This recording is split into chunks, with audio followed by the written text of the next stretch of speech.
Good evening, church.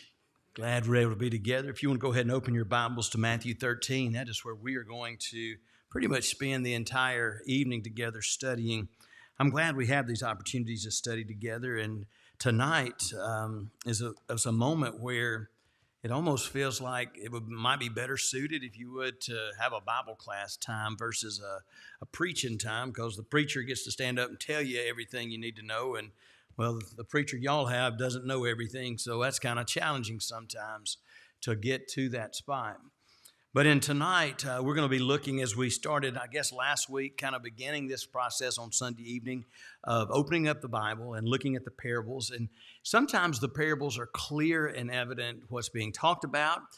Sometimes they're not quite as clear as maybe we would like for them to be. I'm actually going to start not where the slide says at verse 44. We'll get there in a minute. But in chapter 13 of Matthew, you've got these list, if you would, of parables that are being given. The first one there is the parable of the sower.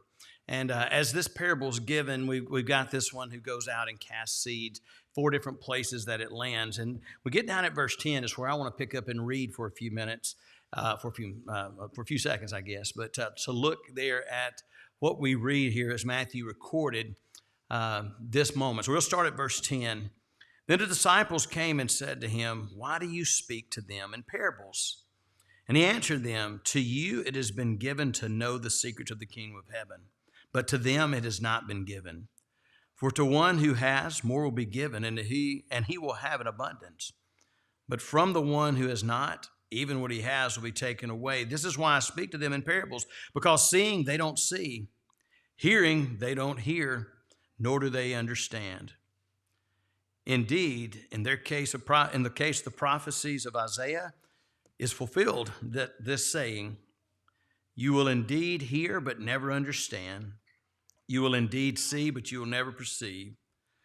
For this people's hearts have grown dull, and their ears can barely hear, and their eyes have been closed, lest they should see with their eyes and hear with their ears and understand with their heart and turn, and they would heal, and then be healed. But blessed are you for your eyes, for they see, and your ears, for they hear. For truly I say to you, many prophets and righteous people long to see what you see, and did not see it, and to hear what you hear, and did not hear it." So here's this moment where Jesus is sort of having, in my mind, this sort of intimate conversation. We get to eavesdrop. If I'm making a production of this, it's going to be this moment where the apostles are just locked. This moment where they are just trying to glean as much knowledge from Jesus as they could. They ask a legitimate question: why do you always talk in parables? Why do you teach in parables? And as I was reading through that, I think about some of the students I have in my math class. Seeing they don't see, hearing they don't hear, they don't understand, right? In that moment. Now, I say that kind of in a joking way, but I also totally get it. There are some things, and some of you have had me in class. I'll stand before the class and I'll say, I'm sorry for what I'm fixing to teach you, because it is so clear to me that I struggle as how you don't get it. So all I'm going to do is say it, and if you don't understand it, I'll say it louder. And if you don't understand it, then I'll say it softer. And then if you don't understand it, I'll say it again one more time. But I'm going to end up saying the same thing, because it's that moment where I'm trying to get you to see something that seems so really clear to me. And some of you are math-minded, and you're going, I know what you're talking about. Some of you have sat with your child at home around the dinner table at about 7:30 one evening after supper and tried to explain to them and just finally concluded, I don't know what's going on. Been there. I thought I'd get an amen out of that one. But anyway, those moments happen. And in this moment, obviously, we're not talking about algebra. We're talking about something that's way more important. And Jesus there has talked about this parable, and it's not just, I love that he does this, and this is where I say some parables are easier, because he gives a clear definition. Like, he tells all of what mattered from the parable that they had just gotten to there in verses 18 through 23. But then he tells another parable, a parable of the weeds, this idea of someone that has a field and the enemy comes in and sows. And so here it is again. This parable that seems to have heavy meaning that he's trying to share with them.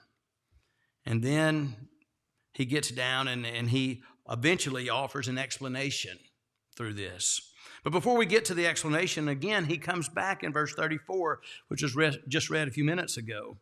All these things Jesus said to the crowds in parables. Indeed, he said nothing to them without a parable. This was to fulfill what was spoken by the prophets. I will open my mouth in parables. I will utter what has been hidden since the foundation of the world. So I say all of that to say, and again, he then clarifies this parable of the weeds that he has just told again to them. Now, in these parables, and Tommy puts this online on the YouTube and on Facebook, the titles, and some of them are really easy.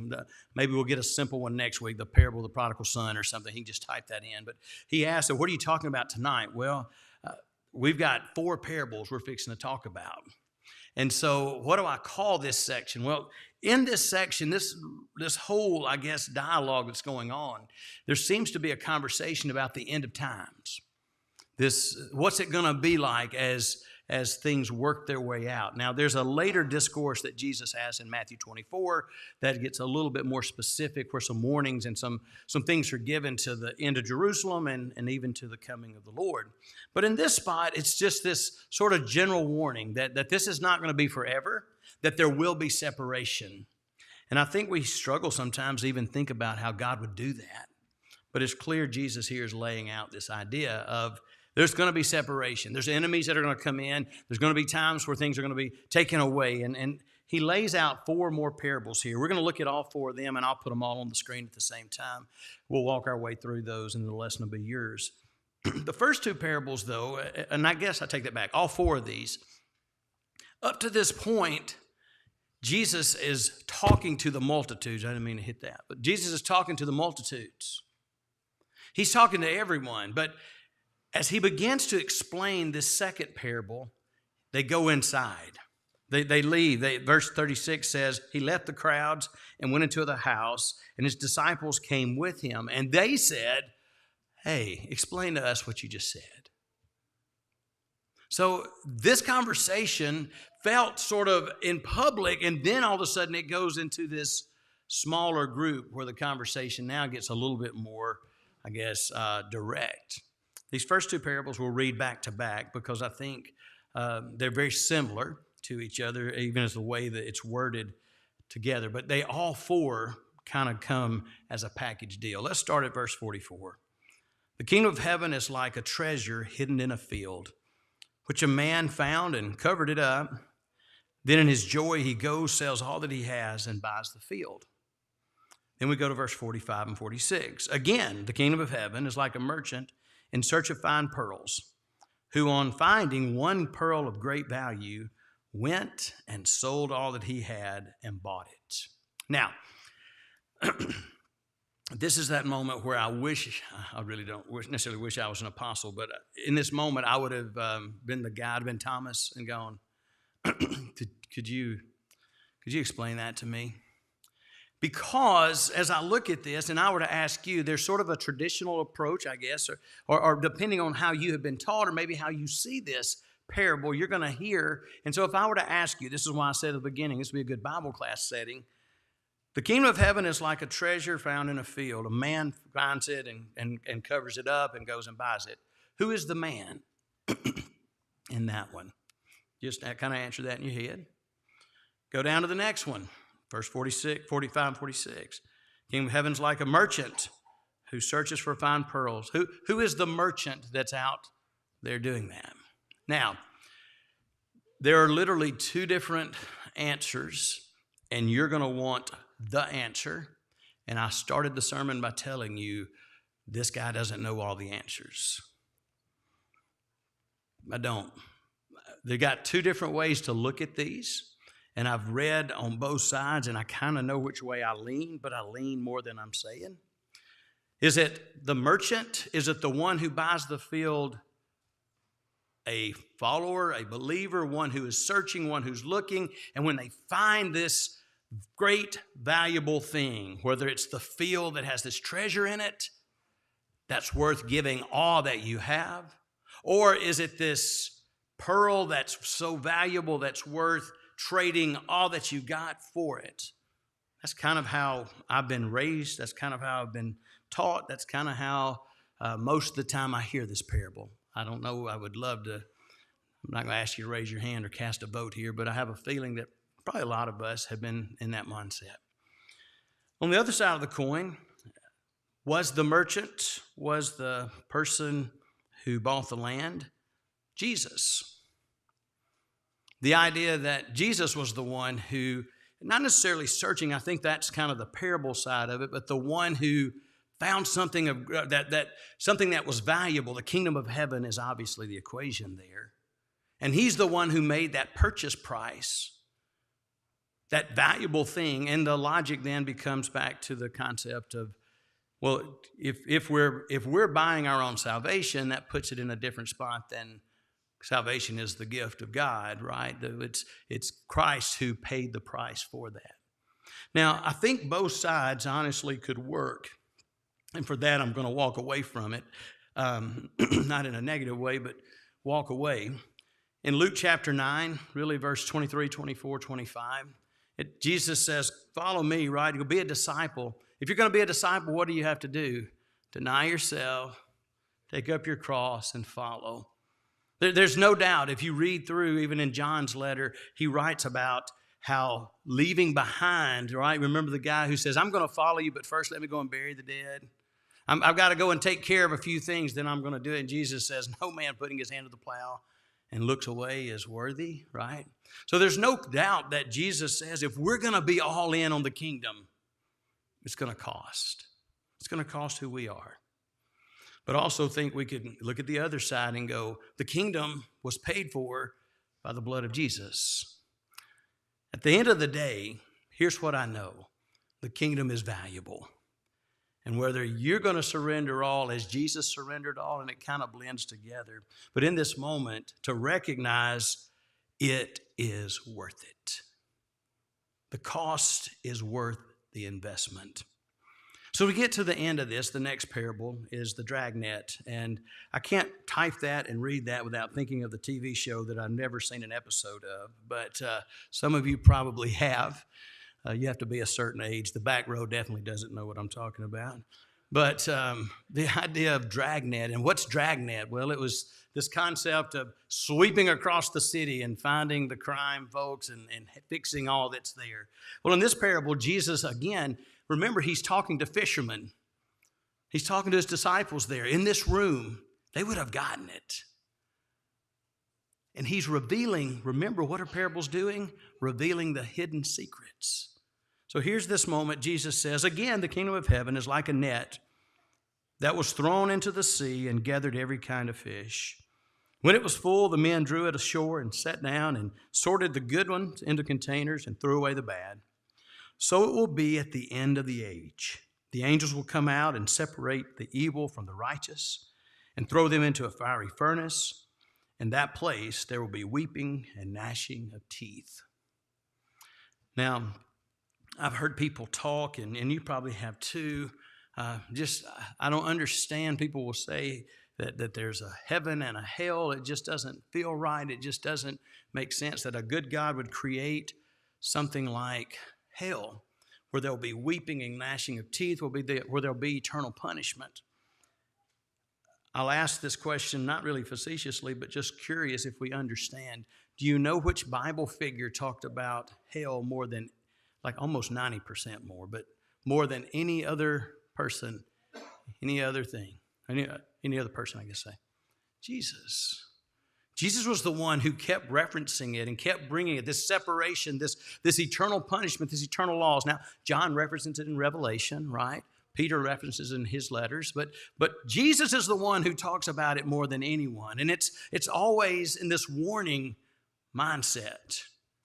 In this moment, we've got this fisherman who drops this net, and whether by the current that the fish and other things are swept into the net, or whether by the fishermen taking their boats and riding around and collecting fish and whatever else might have been. But at the end of the day, everything gets collected, both the good and the bad. And Jesus says it's like the kingdom. What's the warning? What's the lesson here?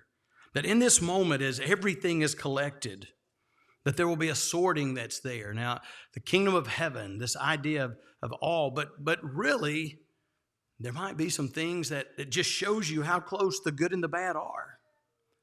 It shows you how easy it is for that moment. Just for a side note, and then we'll go to the last one about the householder. Some of you probably, and this, I don't know if you've ever thought of this or even had people talk about the concept of the rapture being the good are taken away and the others are left behind to deal with all of that. For me, this parable, and if you go back and read the same chapter, starting at verse 24, and read all the way to the end of that at verse 33, and then the explanation of verses 36 to 43. To me, it seems very clear the collection is everyone. It's the good and the bad. It's the wheat and the tares, the weeds. And then after the collection, what happens? The bad are cast away. The good, obviously, are dealt with the way they're needed to be, right? And so in this concept, as we look at that, that would be my pushback. I've had people ask me before, do you think this is how it's going to be? And I said, well, as I read these parables, I don't think that's how it's going to be, where the good are pulled out and the bad are the ones who are left. This here doesn't seem to be what Jesus is saying here. We'll move on to the last part, verses 51 and following. Have you understood all these things? Just like my classroom. Do y'all understand? Yes. Now, obviously, Jesus in the Spirit there would have known their hearts, and he does not correct them and say, because remember, he asked James and John, are you ready to wear what I'm going to wear? And they were like, yeah. And Jesus went, yeah, no, you're not. So in this moment, maybe they did get it. Maybe they understood. They didn't seem to ask a question after this. But they said, yes, we understand. In verse 52, he said, therefore, every scribe who has been trained for the kingdom of heaven is like a master of a house who brings out his treasures, what is new and what is old. In this moment, Jesus sort of was giving a little foreshadowing what they would be doing. If we look at the work that they did after Jesus left, what were they constantly doing? Bringing to light, bringing these new ideas, this way we treat, this way we worship, this way we act, this way we respond.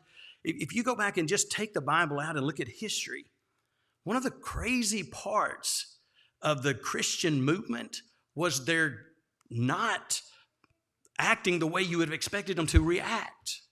By that, I mean picking up fights and going, and they were peaceful in the way they handled it, in the way they studied, in the way they worked. It was as almost, remember Paul's writings, as much as you can in all you do, live peaceful amongst men.